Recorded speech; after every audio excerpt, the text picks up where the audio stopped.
Namaste everyone. Welcome to CET NEET classes as usual, right? And today we will discuss about some properties of magnetic materials. You will have some simple questions here, some theory to remember, and we will have the synopsis first and then later questions. You have some formulas also, right? Hope you are doing well. Namaste. So we are having a series of classes. Now we will have to gear up. We will have 2 classes sometimes in between, if I can record it, if the nature permits and if the disturbance is less, and if I am free, we can have more and more classes. Okay. Right.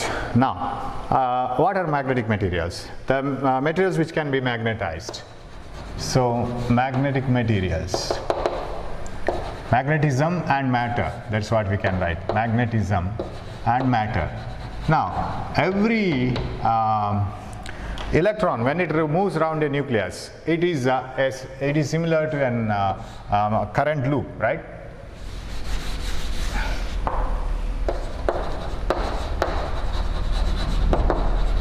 So when an electron moves around a nucleus, it is similar to a current loop. It will have a magnetic moment. In a material, there are plenty of such electrons moving around. So every electron moving around the nucleus contributes for the magnetic moment. So that magnetic moment keeps on adding. For a molecule, there is a total magnetic moment. You know, magnetic moment is nothing but current into the area bounded by the loop. And this how much area it creates when the electron moves in a circular path, and what is the area of that loop, and that is the magnetic moment. It has a direction.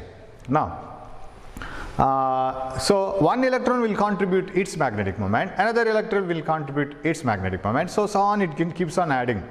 And a molecule will have a magnetic moment, net magnetic moment. This is called intrinsic magnetic moment. Intrinsic means by nature, as it is produced. But if you compare it to another neighboring molecule, what happens is its magnetic moment is in some other direction.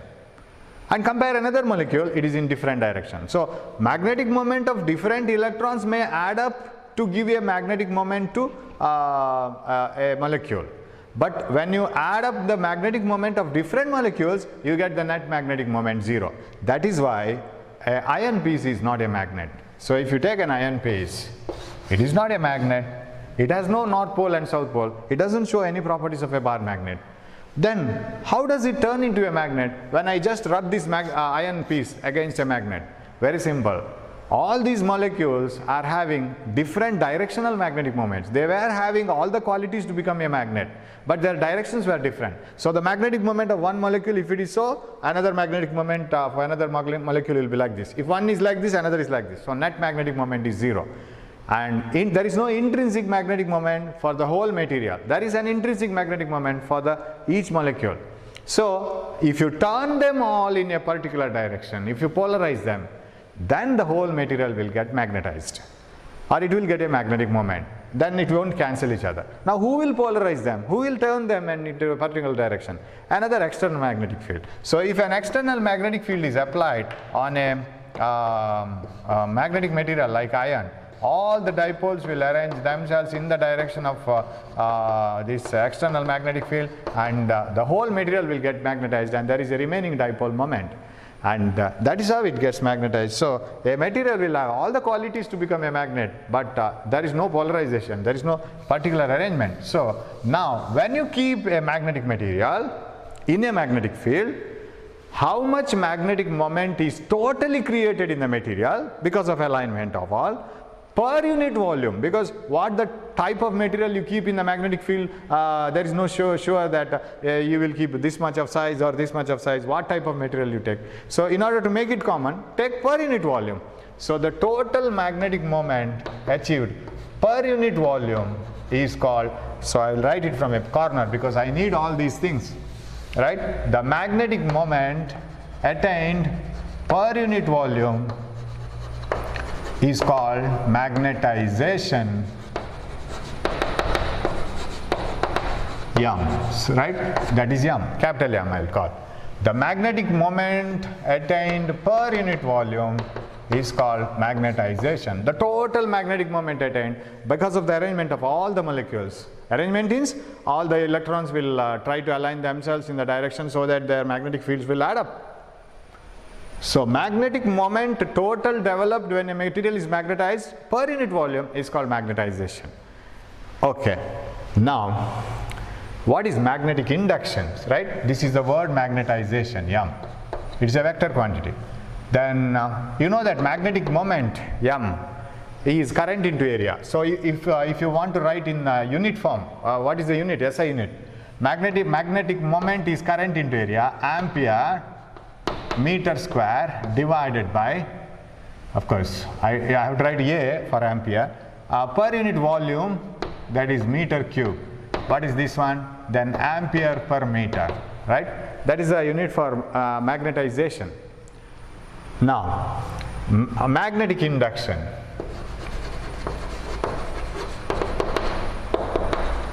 You have three main terms here. Magnetic, most confusing terms. What is magnetic induction B? That is different. We say that magnetic moment of all the dipoles have aligned themselves in the particular direction. The substance is magnetized. How much magnetic field it is creating now? That is magnetization. How to calculate it? This is not that is magnetic induction. This is not magnetic induction. This is not Tesla. How do you calculate the magnetic induction? That means the strength of the magnetic field. That is very simple. Suppose you have a material which is magnetized. Say this iron bar is magnetized, and then the magnetic lines of force will be coming out like this. You take a surface here and find out how many magnetic lines of force pass through this. The number of magnetic field lines, that is magnetic flux, as you have electric flux, right? The magnetic flux per unit area is called magnetic induction. So shall I rub this? I think you know all these concepts. The amount of light falling is called the amount of number of rays of light passing normally through the surface, that is luminous flux. The number of electric field lines passing normally through the surface, electric flux. Now magnetic flux. Magnetic flux per unit area is called, because you may hold any amount of area, but you have to reduce it to a common value per unit area. That is flux due to magnetic field per unit area is called magnetic induction. So magnetic induction will have two units. One is flux in Weber, area per meter square, or Tesla. You know Tesla, and Gauss is another unit. GAUSS. Gauss is another unit for magnetic field, and it is 10 to the power minus 4 Tesla. 10 to the power minus 4 Tesla is 1 Gauss, right? So what is magnetic induction? Be familiar with all these words. Magnetic induction means strength of the magnetic field. It is the magnetic flux per unit area. The number of magnetic field lines per unit area. There we have electric field lines per unit area, electric flux per unit area, electric field. Because see, flux is E delta S cos theta, right? Bring delta S here. Flux per unit area, that is electric field, right? Electric field intensity, 1 by 4 pi epsilon Q by R. Similarly here, magnetic field strength or magnetic induction, one and the same. Magnetic field strength, magnetic induction, but magnetization is different. It is the amount of total magnetic moment per unit volume in the specimen. Okay, so we had two terms, right? Then we have one more, magnetic intensity.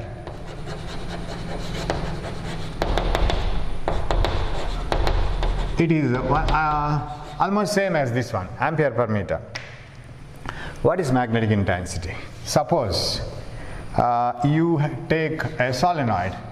You know a solenoid, the coils, which will have more number of turns, and if you pass current through this solenoid, you will have magnetic field lines coming like this, right? You have studied this. It will act like a bar magnet, and inside you have uniform magnetic field lines like this. Outside the solenoid, magnetic field is very weak, but inside the solenoid there is a very strong magnetic field, and it is uniform. It is almost parallel to each other. Magnetic field lines are parallel. It is similar to a bar magnet. Now, what the magnetic field exists inside, that is H.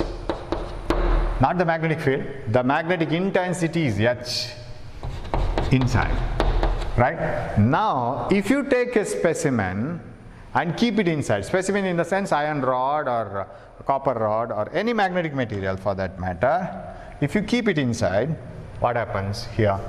I'll use a colored chalk. Yes, if you keep a specimen inside, I don't know whether you can see this color or not. You have to zoom it inside the material. What does it happen? The magnetic induction or the magnetic intensity created inside the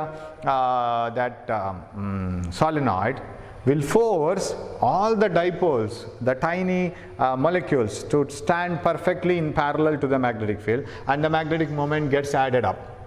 There is a total magnetic moment.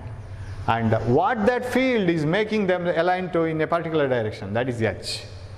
Right? If you are increasing this current more and more, then the H will increase. Magnetic intensity inside will increase. Now, the relation between this H and B is directly proportional to H. Right? More H, more will be the magnetic field. Of course, I'll come to H again. Now, this relation later. Okay. Now, one more thing here.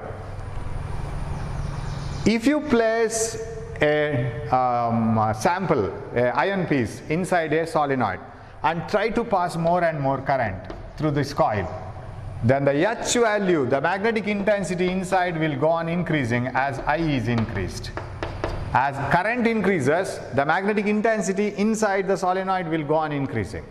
But magnetic intensity is not exactly the magnetic induction B. It is not like this. But dimension wise it is same as magnetization. Now as you increase the current, H will increase. As H increases, what happens to the magnetization in the specimen?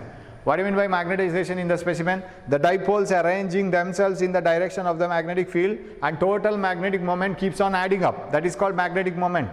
Magnetization. Magnetization is total magnetic moment per unit volume. As you increase the current, H will increase inside the solenoid and M will increase, because some molecules will arrange themselves in the direction of the field, some molecules won't.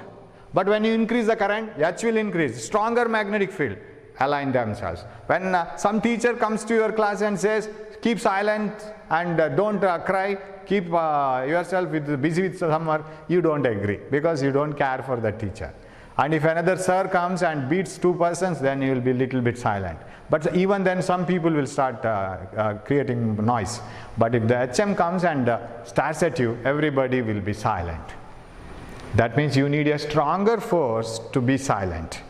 In the same way, you need more and more H to get more and more magnetic moment. So now can I relate the magnetization in the specimen and the magnetic intensity you have applied to create magnetization are directly proportional. So M magnetization is directly proportional to H.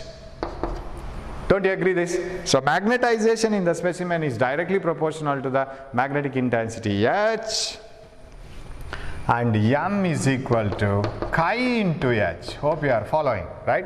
The magnetic intensity is the one which is created inside a solenoid, and if you use it and if you keep a specimen, that gets magnetized, and that means that it will have more magnetization. All the dipoles will arrange. The total magnetic moment will increase, and that magnetic moment increment depends on more value of H. More H, more M. So M is equal to chi into H, or M by H is equal to chi, and chi is called a constant called susceptibility of the specimen or that sample. What do you mean by susceptibility?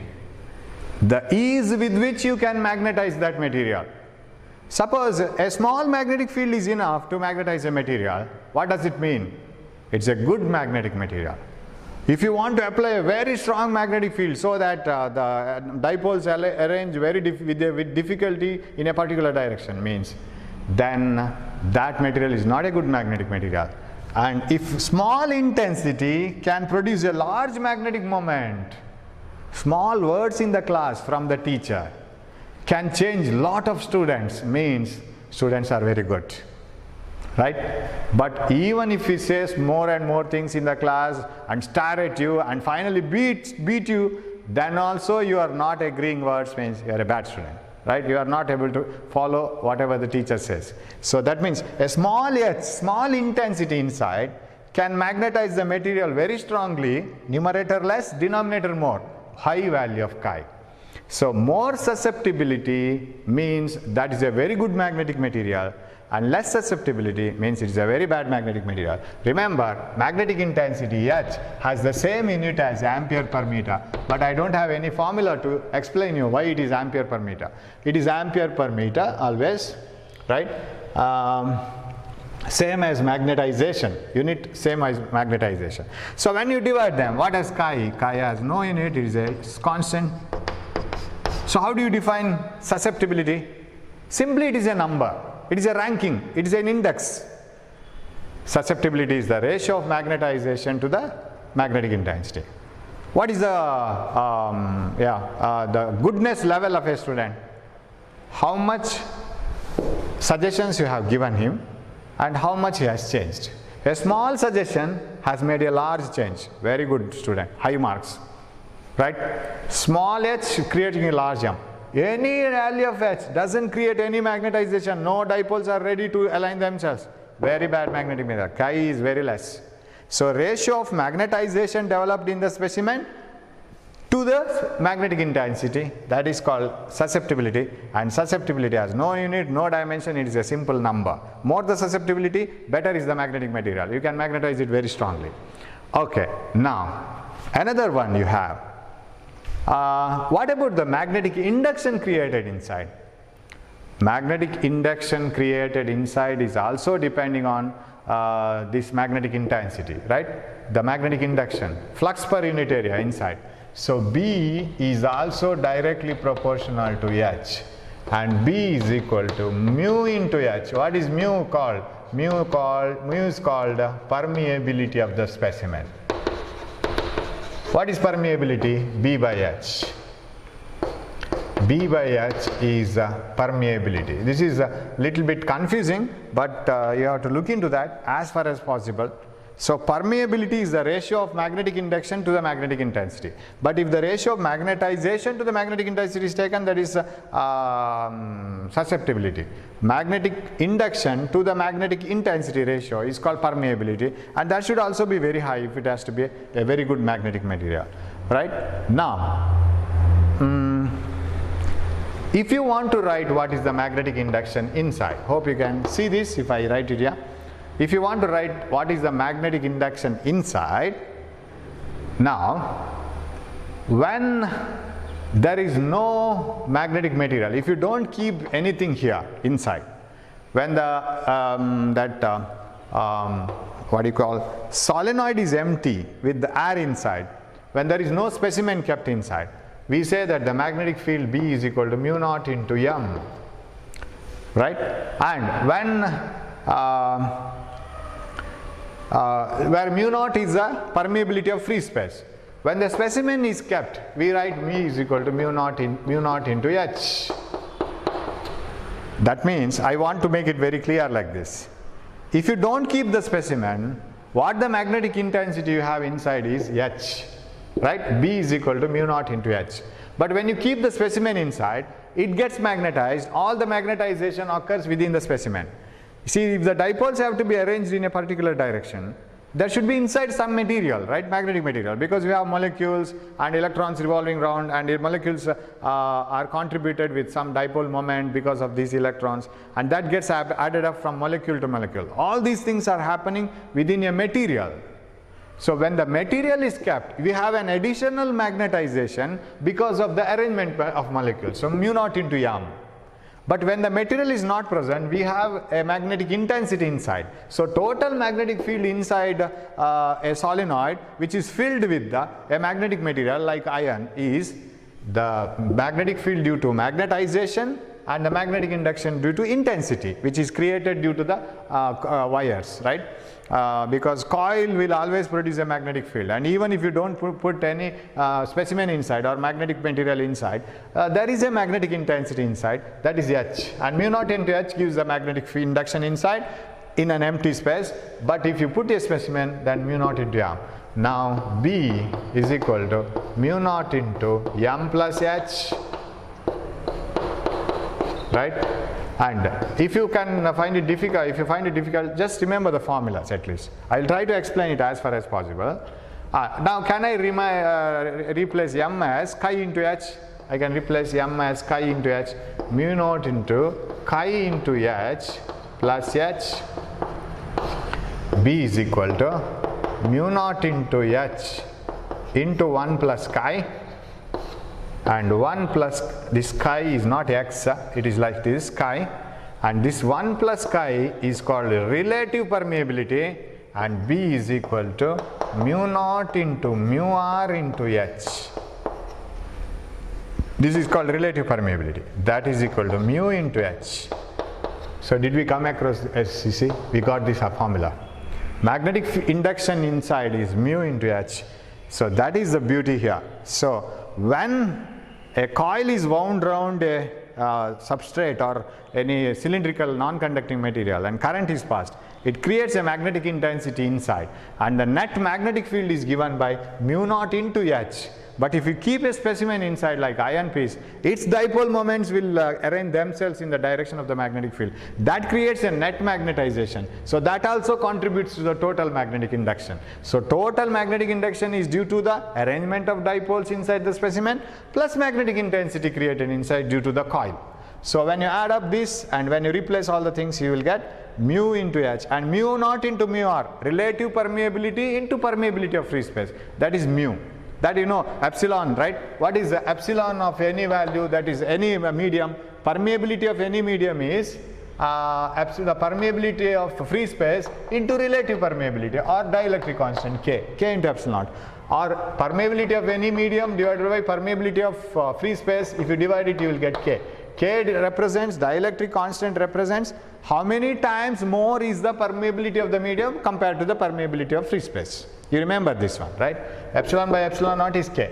So here that K value is represented as mu R, mu naught into mu R into H. So in short, if you want to write all the formulas once,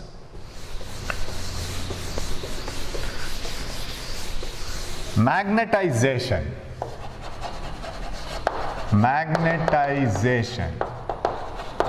is M, total magnetic moment per unit volume, and its unit is ampere per meter. Okay, so, and magnetic intensity. Magnetic intensity means what the magnetic intensity you have inside a solenoid, for example. Magnetic intensity is H, and its unit is also ampere per meter. And then you have M by H, more the magnetization and with the less magnetic intensity, that is called chi, susceptibility, right? Chi is called susceptibility.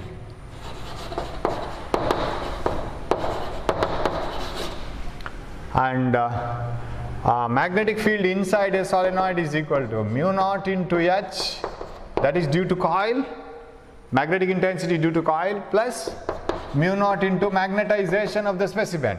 What is the iron rod or the iron powder kept inside? That will enhance the magnetic field. So that will add up. So what is the, if you multiply them, B is equal to mu naught into H plus M, right? But if you substitute M is equal to chi into H, then B is equal to mu naught into H plus chi into H. B is equal to mu naught into H into 1 plus chi, but this 1 plus chi is relative permeability mu R, and so what you can replace here, B is equal to mu naught into H into mu R, but mu relative permeability into permeability of free space is the permeability of the medium, mu into H.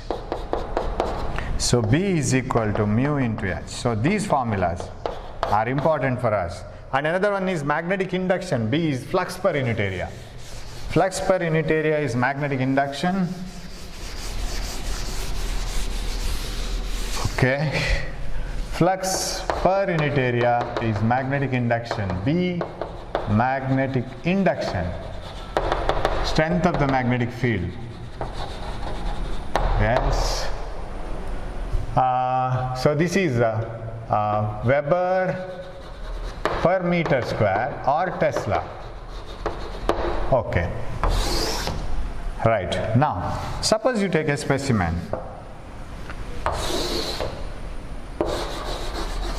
Keep it inside a solenoid and go on increasing the current. what happens? Like this. It gets magnetized, right? So this is especially for materials like iron. They show some properties, right? So before going to this, we will list the properties of diamagnetic material, paramagnetic material, ferromagnetic material, right? So I can write mu is equal to B by H. One more formula. Mu is equal to B by H. Magnetic induction to magnetic intensity is mu. Chi is M by H. Okay, right. Maybe a little tougher, but as far as possible you follow this, because you may not get many questions out of this. One or two, one at the maximum. Okay. Now ferromagnetic materials. But simple things you can remember. What are diamagnetic materials? There are magnetic materials, when they are subjected to any magnetic field, the electrons will start rotating in the reverse direction, and their magnetic moments align in the direction opposite to the applied field. The materials which get repelled from a magnet are diamagnetic materials. They don't get attracted. Iron gets attracted towards a magnet, so it is a ferromagnetic material. Materials which get repelled weakly from a magnet are diamagnetic. Materials which get attracted weakly towards a magnet are paramagnetic.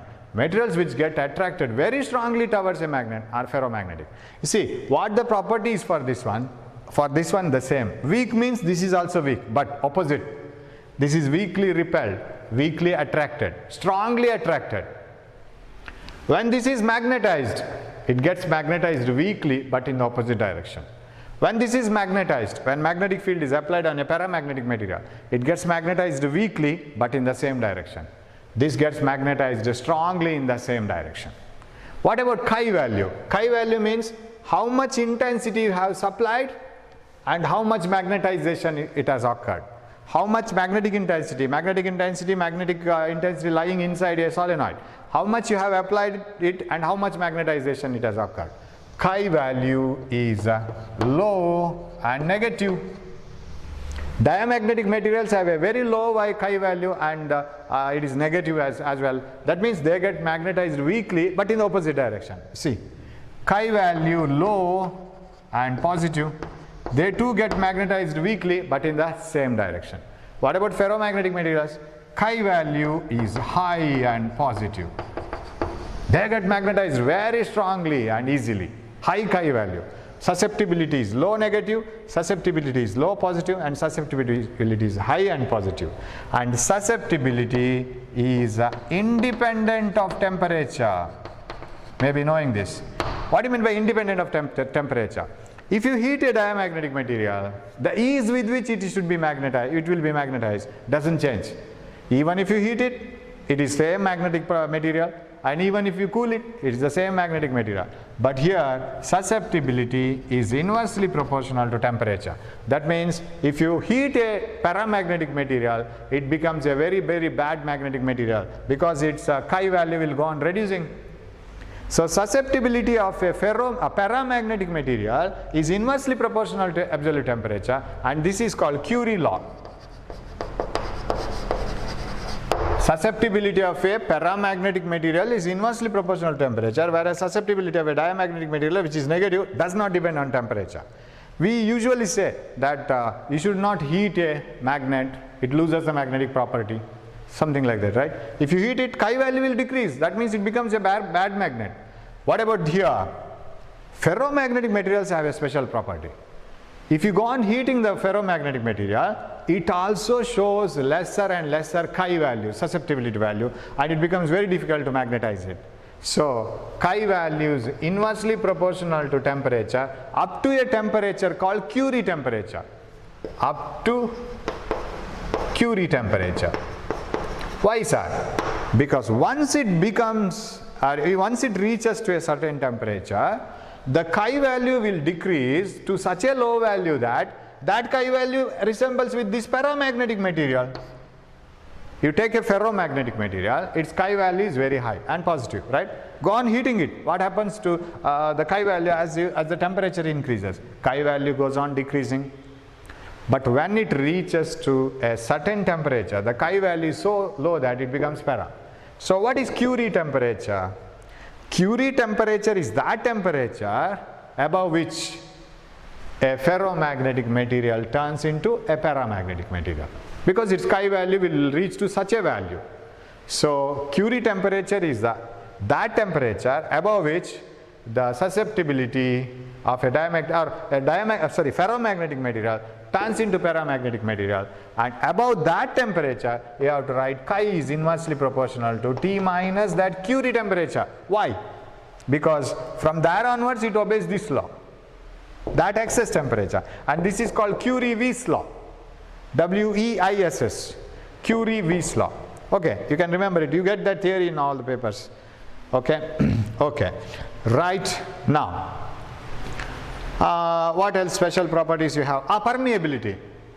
Permeability of diamagnetic material. Remember, if a material has to be a very good magnetic material, its permeability value should be very high. If it has to get very high magnetic induction for a small value of H, then mu should be very high. Mu is less, much less, and it is less than 1, much less than 1. Right? Mu is less than 1, mu is greater than 1. Permeability of ferromagnetic material is greater than 1. Permeability of paramagnetic material is less than 1. Permeability of diamagnetic material is much less than 1, because they cannot be magnetized so easily. Then another important property. Suppose you go on increasing the strength of the applied magnetic field on a diamagnetic material. We say that it is magnetized in the reverse direction. The value of H and B, right? If you go on increasing H, B will increase. So B versus H graph, I will write it here, dia and para ferro. B versus H graph is a straight line, and B versus H graph is a straight line, but here for ferromagnetic material it is hysteresis curve. What do you mean by hysteresis curve? That is important for us now. So you have to say what is hysteresis curve. That is very important, and some of the stories you can remember. Can I explain hysteresis curve here only? Yes. So magnetic induction versus magnetic intensity graph. That means more the H you give, more will be the B for para and dia. But for ferromagnetic materials it is not a straight line. How is it? Now if you take a ferromagnetic material, keep it inside a coil and go on increasing the current, what happens? You know all these things. I will roughly say that when a ferromagnetic material is magnetized more and more, the dipoles will arrange themselves in the direction of magnetic field, and the magnetic induction goes on increasing. Magnetization goes on increasing, magnetic induction goes on increasing.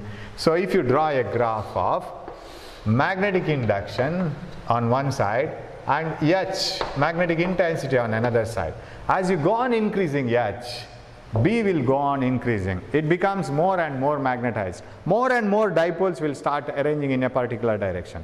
But if you go on doing so, will it go up to infinity? No, because once all the dipoles are arranged, all the molecules are arranged in a particular direction, what is there to align again? Nothing, right? So once this H is very strong and it has aligned all the dipoles in a particular direction, so there is no increase in B. B becomes silent, even if you increase H, right? If in a school all the students are bringing mobile to the class, and if a rule is made that you shouldn't bring the mobile, then most of them will not bring the mobile, but some people will bring it. Then the principal has to give another notice that if you bring the mobile, so much of fine, and again some people will bring it, and we will make you to go out of the college, we will dismiss you. Again the rules have to be made stronger and stronger. But once all the students stop bringing the mobile, there is no question of increasing the rule, strengthening the rule, because already all the students have stopped. So it has reached the saturation, B has become maximum, there is no H, and this is called HM, the maximum intensity which will magnetize completely. Now you decrease this, go on decreasing this. Now all the dipoles have arranged in a particular direction forcibly, because this H created inside this coil has made them to stand. Decrease the H, go on decreasing H, decrease the current, H will decrease. When H is decreased, what happens? Some of the dipoles will return back. magnetic induction will decrease. But when H is made 0, B doesn't become 0. That means if the school management doesn't give any rule and it stops saying don't bring the mobile, and if you are bringing, simply they keep silent, what happens? Some people will start bringing the mobile because nobody is asking now. Some people will rearrange themselves in the original behavior. But some people will make themselves strict. Somehow let us not bring the mobile.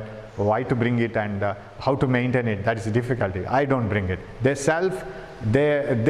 make themselves strict within themselves. So there are some people following the rules, even if the rule is taken out, right?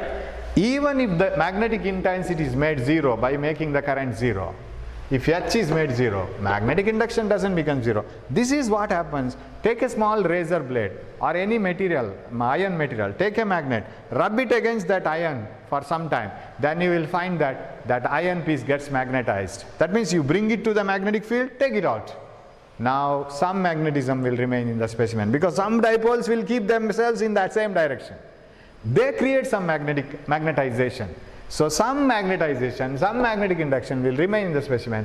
That is why we say in the beginning H was 0, B was 0. There was no magnetic induction, there is no magnetization, there is no magnetic intensity. That was a simple material. But as H was increased, magnetization went maximum. But when H was decreased to 0, there was magnetization remaining in the specimen. Magnetization didn't come back, right?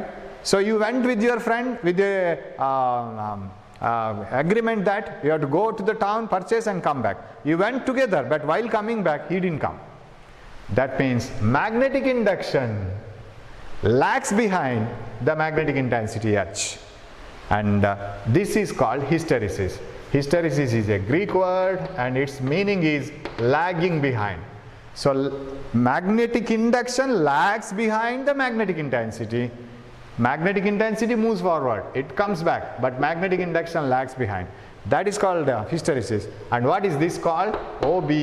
Sir, I call this as A, this is called B, and OB is called retentivity, retentive magnetism. OB is called retentivity, and retentive magnetism, if you want to construct a permanent magnet, this retentive magnetism should be very, very strong, because once you magnetize it, more magnetism should be remaining in the specimen, magnetic induction. Okay, sir, I want to remove this magnetism now. I want to make the molecules to lie randomly. I want the specimen without magnetic induction. What to do? Apply the reverse intensity. Change this battery and reverse it and start increasing it. When you reverse the magnetic intensity, what happens? Those molecules which have arranged themselves in the direction of the magnetic field, now they will start moving in the opposite direction, right? And nobody is bringing the mobile. Of course, some people are bringing the mobile now. Now management changes the rules. However, there are no teachers in the college, and students are coming to the college. Students should listen the class. So teachers will be in the house and they will be taking the class, and the teachers will be taking the class through the online, and students will be listening the class in the colleges. So they should have the mobile. Everybody must bring the mobile now. So what you have to do? Reverse the rule. If you don't bring the mobile, 1,000 rupees fine, and if you don't bring the mobile, you will be taken, you will be kicked out of the college. So quite opposite. So what you have to do? Apply the rule in the opposite direction. Those people who have made themselves agreement that let us not bring the mobile to the college, they will have to forcibly bring the mobile now. So you will lose it, right?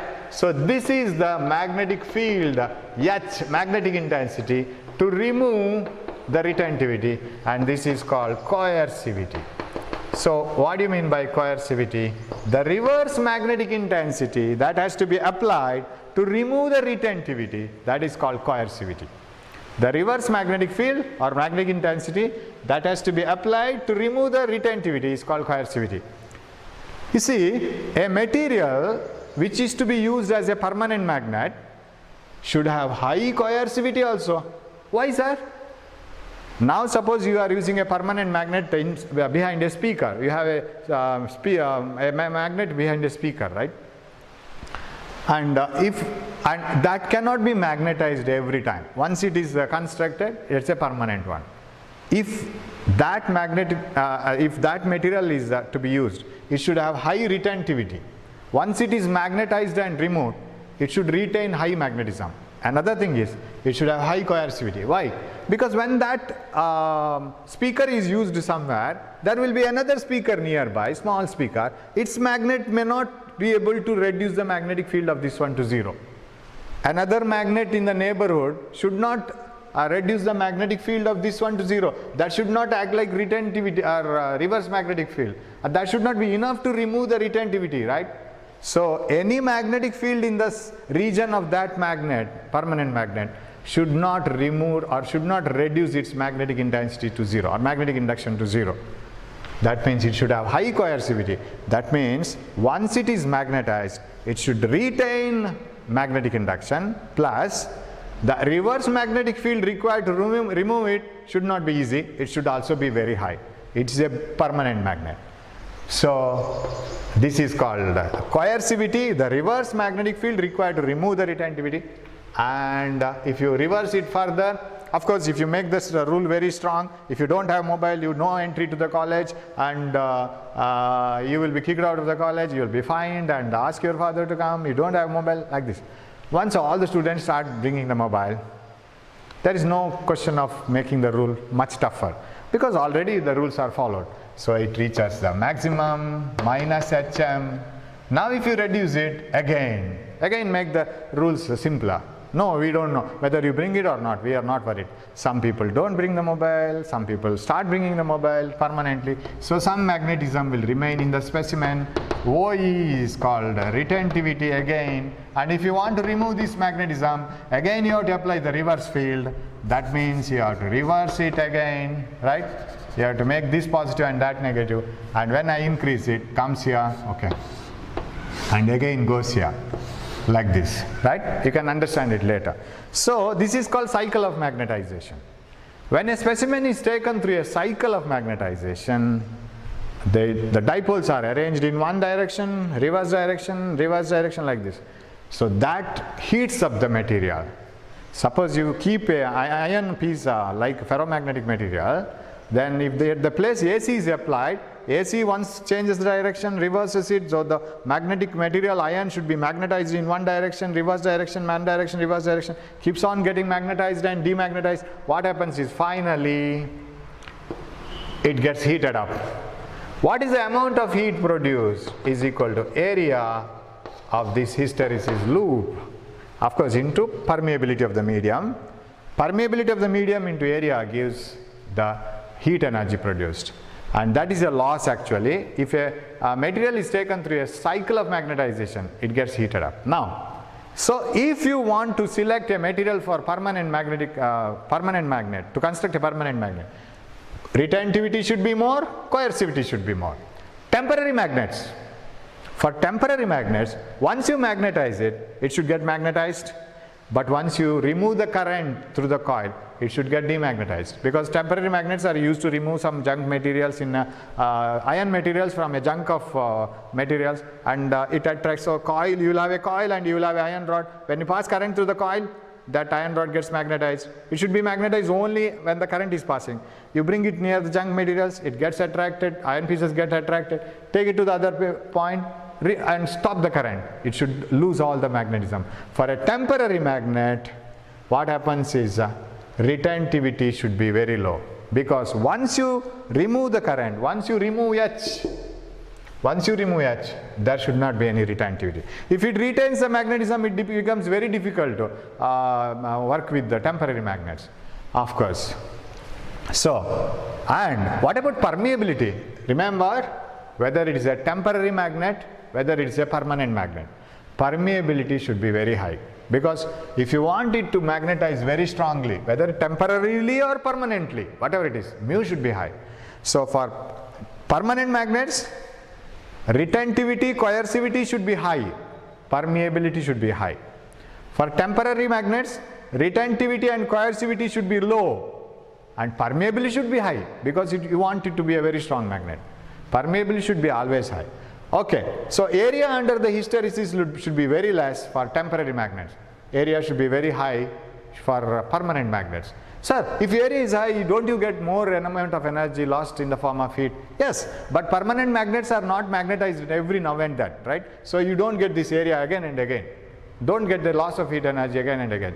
But in temporary magnet, suppose you are using it in an AC, it gets magnetized and demagnetized, magnetized and demagnetized continuously. For example, in the case of core of a transformer, iron core of a transformer. In a transformer, you have two coils, and in between an iron rod to increase the magnetic flux per unit area.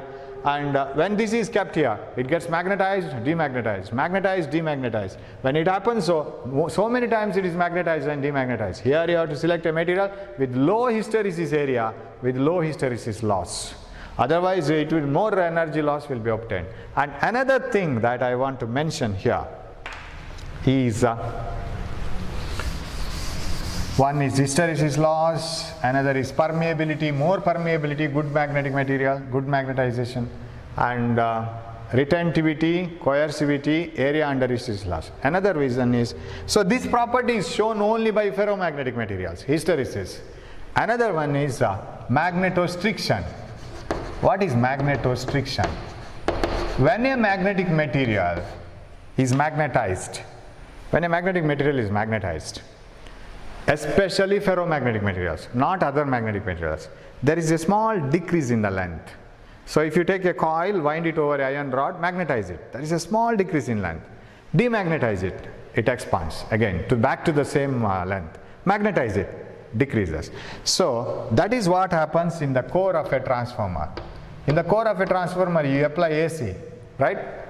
Because a transformer is used to increase or decrease the amplitude of AC. It works on mutual induction principle. When AC increases to the top value, strong magnetic field due to coil, magnetized, decrease in length. When the AC decreases to 0, no magnetic field, original length. So decrease in increase. If this is AC of 50 Hz, in one cycle, AC increases and decreases to 0.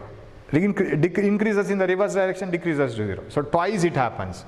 In a single AC, once maximum, another maximum. So this vibrates 100 times in a second. That is the sound that you get when you go by the side of high voltage transformers. You might have seen in KPTCL poles and a very large transformer with a board saying that it is very dangerous, 11,000 volts and so on. In that transformer, you get a sound, humming sound, right? And that humming sound, the vibration sound, because of the vibration of the core of the transformer. And this is called magnetostriction. When a ferromagnetic material is magnetized, there is a decrease in length, and when it is demagnetized, original length. So this keeps on doing. And so this is like a story, except some formulas and this you can remember, right? We will have some questions, few questions, right, regarding this, and then we will stop. It's a long story, but try to remember these formulas as far as possible, but at least some data, some ideas and all. Okay. It's a small chapter actually. I have touched only little bit beyond CET level, right? Just a little bit beyond. And if you want to go for some other level, you have to see more questions. That we will do later. Okay? Okay. Yeah. We will move on to the questions now. First question. I can read it from the laptop by the time it appears here. When an iron rod is magnetized, the vector sum of the magnetic dipole moments of the atoms is called. Yes, simply, when an iron rod is magnetized, when all the dipoles arrange themselves in the direction of the magnetic field, what is the vector sum of all the dipole moments called? Tell me the answer from this. Then we will move on to the next question. We will have some 15 to 20 questions. We can finish it quickly. Yeah, what is that called? Net magnetic moment, right? That's all, very simply. Magnetic moment per unit volume is called magnetization. So option is 3, simple one. Okay, next comes 91. A cube of iron of side 0.1 meter and a sphere. Okay, one cube of iron, another is sphere of iron. So one is cube and another is a sphere. They may have different volume, right? Sphere of iron of radius 0.1 meter. Definitely their volumes are different. 4 by 3 pi r cube, another is L cube. are magnetized in the same magnetizing field. The magnetization, what is magnetization? Net magnetic moment per unit volume is called magnetization. Even though magnetization is different in different spheres, this one, magnetic moment is different. Because this will have more molecules, this may have less molecules. We don't know how many molecules have arranged, how many dipoles have been arranged. But per unit volume must be same because they are same materials. Two ion cubes, ion cube and ion sphere. So per unit volume is same. So it is same for both. Right? So when you take it per unit volume, this may have more volume, more magnetic moment. This may have less volume, less magnetic moment. Ratio is same. So option 1. Shall we move on further? 92. The relative permeability of a ferromagnetic material is 4500. What is its susceptibility? Do you remember? We got an equation like this: B is equal to mu naught into H plus M. Remember? But M is replaced as chi into H. B is equal to mu naught into H plus chi into H. And this H is taken out. B is equal to mu naught H into 1 plus chi. What is 1 plus chi called? That is relative permeability. How many times the permeability of the medium is greater compared to the permeability of free space? So B is equal to mu naught into H into mu R. So this mu R is given by this one. Relative permeability. So any medium will have permeability, right? R will also have permeability. The permeability of that medium is how many times greater than the permeability of air? That is relative permeability. 3 times greater. This is 3. Permeability of this medium is 3 times greater than the permeability of free space. This is 3. 2 times greater. This is 2. Because permeability of air, when it is multiplied to 2, you will get the permeability of the medium. So that is relative permeability. So mu R is equal to 1 plus chi. The relative permeability of a ferromagnetic material is 4500. What is the susceptibility of that material? Yeah, susceptibility, it is 4499. Option 2. Very simple. You have to know this formula, that's all. Yes, we will move on. Yes, 93. Magnetic intensity of 1600 ampere per meter produces a flux of 2.4 into 10 to the power minus 5 Weber in a bar of iron of area of cross section 0.2 centimeter per centimeter square. The permeability of the bar is, yes, permeability of the bar magnet. You have to connect magnetic intensity H. H is 1600 ampere per meter, and what else? Magnetic flux here, phi is equal to 2.4 into 10 to the power minus 5 Weber per meter square, and what else? And area of cross section is 0.2 centimeter square. Then permeability of the medium is B is equal to mu into H. Mu is equal to B by H, but B is not given. B is flux per unit area by H. Everything else is given. B equal to mu H, mu is equal to B by H, flux by area. What is flux? Flux is 2.4 into 10 to the power minus 5. I'll bring the area to the denominator. Area is 0.2 centimeter square, 10 to the power minus 4 centimeter square. And H, where is H? H 1600. That is equal to, what is the answer for this? We will find it out. 0.1 times 1.2 times 0.3 times 400 times 4 4s are 4.3s are. I think it should be 7 and 5, but which 7 and which 5? That's what we have to do. 0.3 into 10 to the power minus 5 divided by 400 into 10 to the power minus 5. Minus 5 has gone. Right. 0.3 into 10 to the power minus 5. This is 10 to the power minus 5, 400. What I can do now? It is 400 times 4.75. Right? 0.075. It is 0.075, right? It is not 0.075. Yes. What is the answer now? 0.075 into 10 to the power minus 2, right? You have all 7.5. That means 2 places, right? 2 places. 7.5 into 10 to the power minus 4.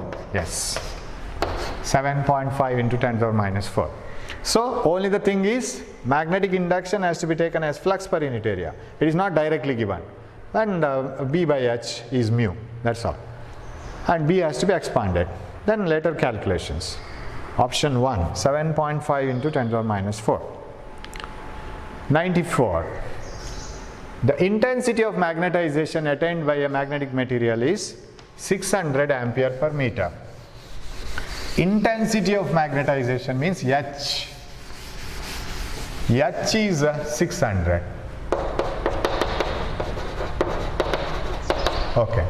Next, if the intensity of magnetizing field, that is B, intensity of magnetizing field 200. No, it is not. Ampere per meter means it is not. It is not B is equal, M it is. Magnetization, it is 200 ampere per meter. Because ampere per meter is not the unit for B Tesla or Weber per meter square. If it is ampere per meter, it should be M and H. Both have the same unit. Then the magnetic induction inside the material, B is equal to mu naught into H plus M. Because nothing is told, we will take it as air. Because mu, if it is mu, you should be told with the permeability of the medium. So mu naught into H plus M. Mu naught is okay, no vector here. Mu naught 4 pi into 10 to the power minus 7. H plus M is 800. I don't know which is H and which is M. No problem. Yes, intensity means H. Next one, magnetization. Intensity of the magnetic field is magnetization. By unit you can differentiate. So what is the answer? B is equal to, this is, I can take 10 to the power 2 here, right? So then this 8 into 4, 32 into 3.14 into 10 to the power minus 5. These two zeros to this one. And what else? This is 3. I will multiply it by 3. 6, 9 into 10 to the power minus 5. So if it is so, how to write the answer now? Tesla. Anywhere we have gone wrong? Mu naught is 4 pi into 10 to the power minus 7. 600 plus 200. Magnetic induction. Magnetic induction is B. This is 32 minus 5. And this is 3 2s are 3 3s are 96. 96 into 10 to the power minus 5 is, suppose you take it as almost 100. 100 because you have this answer, right? 100 into 10 to the power minus 5, because there is no answer very close. It should be more than 96 itself, because 3.14 should be more than 96. That means around 100. Then minus 5 means, if you write it full, then 3 places here, then 2 more places, minus 5. So 0.01, yes. Here 001, right? 3 places, 2 more places. 0.001 Tesla. You don't have that answer. But it cannot be so. 0001 minus 5. So we will check it once. 600, 200, mu naught, 4 pi into 10 to the power minus 7, H plus M. These two zeros, 10 to the power 2, minus 7, 10 to the power minus 5. And 8 4s are 32. 32 into 3, 96, correct. Then 2 places here, or you can, if you want to write it this itself as the answer, then 2 places here means 0.96 into 10 to the power minus 3, right? Then what is minus 3 means 0.00096, right? Into 10 to the power minus 3. That is 0.001. Yeah, correct. That is almost equal to 0.001. Yes. Last time, where did we go wrong then? 96 into 10 to the power minus 5, 0.96 into 10 to the power minus 3. So if you want to have 3 more zeros, 0.00096, but it is almost taken as 0.001. Yes, here is the answer. This is the answer. You can check it. It's the correct answer, first one. So 94 is over. Then 95. Direct one. Susceptibility of a diamagnetic substance increases with temperature. No, it is independent of temperature. Diamagnetic, oppositely magnetized, and it's so that's why susceptibility should be negative. Decreases with temperature. No, independent of temperature. Does not vary with temperature. Yes, it is independent of temperature. Susceptibility of a diamagnetic material is negative, low, and it is independent of temperature. Okay. 96. Susceptibility of a ferromagnetic material is 4000 at temperature 27. The temperature at which susceptibility becomes 2000. So susceptibility of a ferromagnetic material is inversely proportional to absolute temperature up to Curie law. Curie temperature, and below above Curie temperature it turns into paramagnetic material. Chi into T is a constant. Chi 1 into T1 must be equal to Chi 2 into T2. What is Chi 1? 4000. No unit. T1 27 plus 273, 300. You have to convert it into Kelvin. 27 degrees Celsius, and you have to put it in Kelvin, is equal to Chi 2. Chi 2 is 2000 at what temperature? T2. So this is 2 times. It is 600 is equal to T2. Am I right? 2000, 4000 has become 2000. Yes. 600 temperature doubled. What is T2? 600 minus 273. So this is 7, and this is 2, and this is 3. 327 degrees Celsius. Because you have to put it in degrees Celsius. Very simple problem. Chi into T is a constant. Chi is inversely proportional to T, only for ferro and para. Okay. 97. Just now we have answered.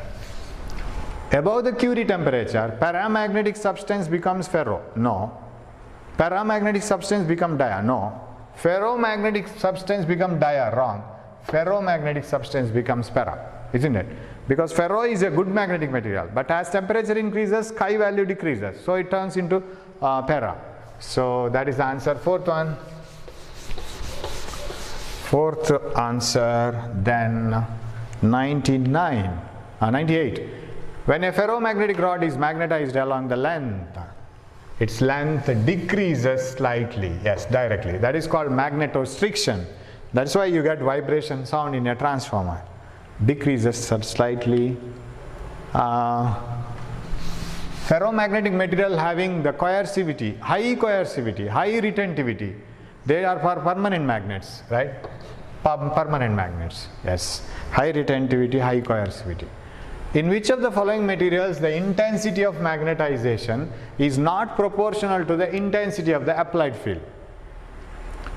Yeah, not proportional. In a diamagnetic material, paramagnetic material, magnetic intensity and magnetic induction are directly proportional. But in ferro, it is not directly proportional. It is hysteresis curve.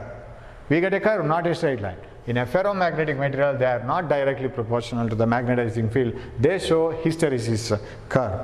Okay. The dipole moment of a coil of area and number of turns. Yes, that you know. Dipole moment M is equal to current into area, and if it has n number of turns, N into I into A. Simple. This we have discussed in magnetism itself. So very simple, N into I into A. 1 not 2. Yes. Again, magnetization in a cube is so much. If the magnetic moment attained by the cube is this is meter square, ampere meter square. The side of the cube is, yes, magnetization net per unit volume becomes magnetic moment per unit volume is called magnetization. Magnetization is given 2 into 10 to the power 6, and if the magnetic moment attained by the cube is 128 ampere meter square, because it is current into area, that is correct, but it should be square, ampere meter square. What is this? It is a cube, so volume is L cube. So what is L cube? L cube is equal to, bring this here, 128 divided by 2 into 10 to the power 6. Correct? 2 6 are 4 are. This is minus 6. 64 into 10 to the power minus 6 is L cube. What is L? L is equal to 4 4s are 16, 4s are 64 into 10 to the power minus 2. Side of the cube is 4 centimeters. Option 3. Right, very simple. Magnetization is the magnetic moment per unit volume. 103. Relative permeability of iron is 5500. Relative permeability of iron is 5500. Its magnetic susceptibility is 1 plus chi 1 plus chi is the relative permeability. We did one problem in this. Relative permeability is 5500. Its susceptibility is over once, right? It is 5499. I think it is over once. Okay. Option 3, direct one. 104. Yes. The correct BH curve for paramagnetic material, directly proportional. Diamagnetic material, directly proportional. Ferro, hysteresis curve. We don't have hysteresis curve here. So option 3. 105. Relative permeability of a material is 0.999. Then its nature will be, yes. Relative permeability of a material is less than 1, right? But it is not much less than 1. It is very close to 1, right? If it is greater than 1, it is ferro. If it is very close to 1, less than 1, it is para. If it is much less than 1, it is dia. So it is para, less than 1, paramagnetic material. Okay. 106. SI unit of permeability is Henry per meter. It has to be remembered, right? It is Henry per meter, permeability, not this one. I dropped this. Henry per meter. You have to remember it. Because Henry we don't get so easily now. Then magnetic susceptibility of a paramagnetic material at minus 73 degrees so much. Then its value is at 173. We did one problem. Chi is inversely proportional to T. Chi into T is a constant. But don't use it here because you see the material. Paramagnetic material, right? Then its value at 173. Yeah, you have to do this. Susceptibility of a paramagnetic. So I thought it is diamagnetic. If it is diamagnetic material, you can directly write 0.075. Same, 0.0075, because for a diamagnetic material, susceptibility is independent of temperature. Even though you change the temperature, susceptibility doesn't change. But this is a paramagnetic material. You have to calculate this. So you have to do that now. Chi 1 T1 is equal to chi 2 into T2. Okay. Chi 1 is 0.0 susceptibility of a paramagnetic material at 0.0075 into T1, 200 Kelvin, 273 minus 73, and at 173.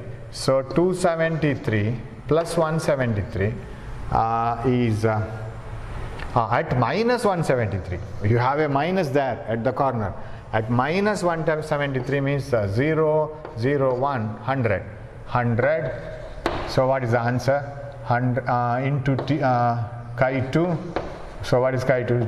2 times. It is 0.51.0, right?